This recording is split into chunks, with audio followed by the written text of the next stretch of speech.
Mr. Estes.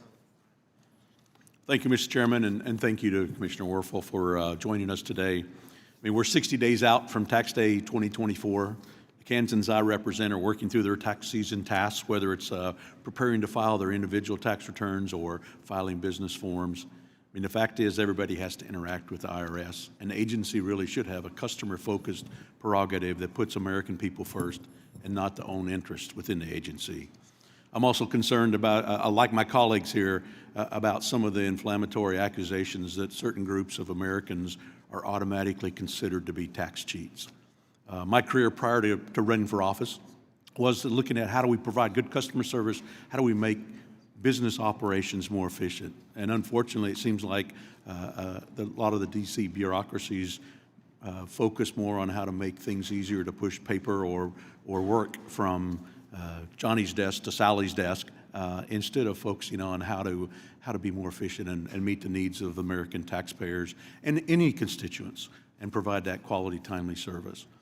Mr. Commissioner, I'm sure this doesn't surprise you, but my office in Wichita receives calls each year from constituents who have issues with the IRS.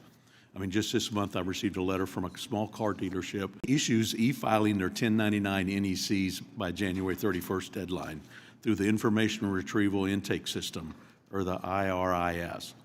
Mr. Chairman, I'd like to submit this letter from Luber's Cars for the record. Without objection. You know, the controller at Luber's Car told my office that while they started in the middle of the month, the e-filing and IRS portal continued to crash, causing major delays and pushing them right up to the deadline. But the situation was not unique to Luber's Cars, who assured me that they have the top-of-the-line high-speed internet. They reached out to the Kansas Automobile Dealers Association, who informed them it was a widespread issue. Luber's tried the portal at multiple times during the workday and evening with no avail.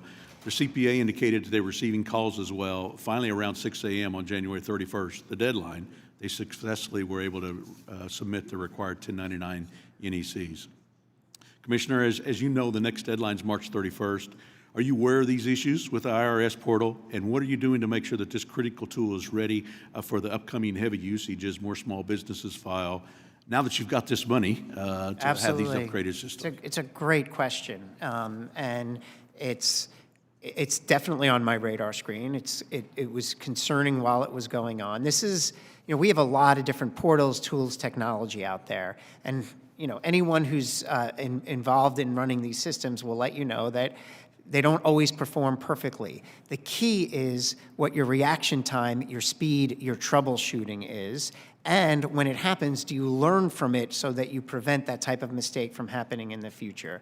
And that's what I'm trying to instill in the IRS. And so we were working the problem, are working the problem, made the necessary adjustments to allow these information returns to be submitted successfully. We are monitoring it very closely because of what you said, and I'm cautiously optimistic that the changes and the updates that we made will allow for a much more stable platform as we get to the busy season.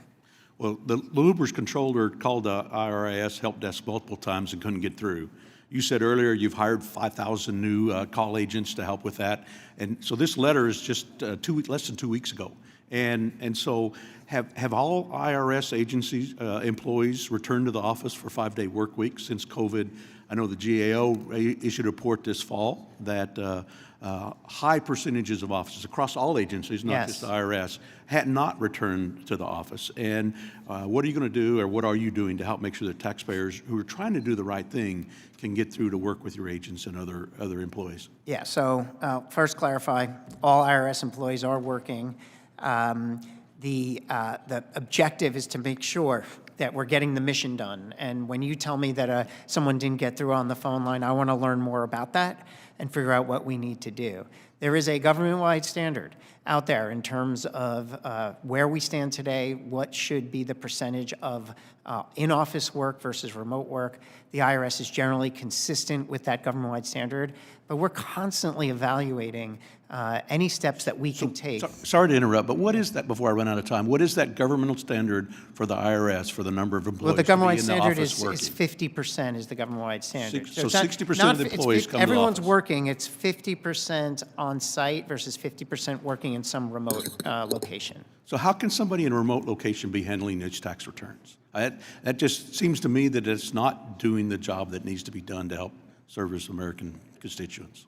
Well, I'm happy to walk you through in greater detail, but we have many, many employees on site doing the exact work that you described. And, you know, in our campuses where a lot of our processing of taxes goes, that's where we have heavy, heavy presence of IRS employees. Thank you, and my time's run out. Mr. Chairman, I'll yield back.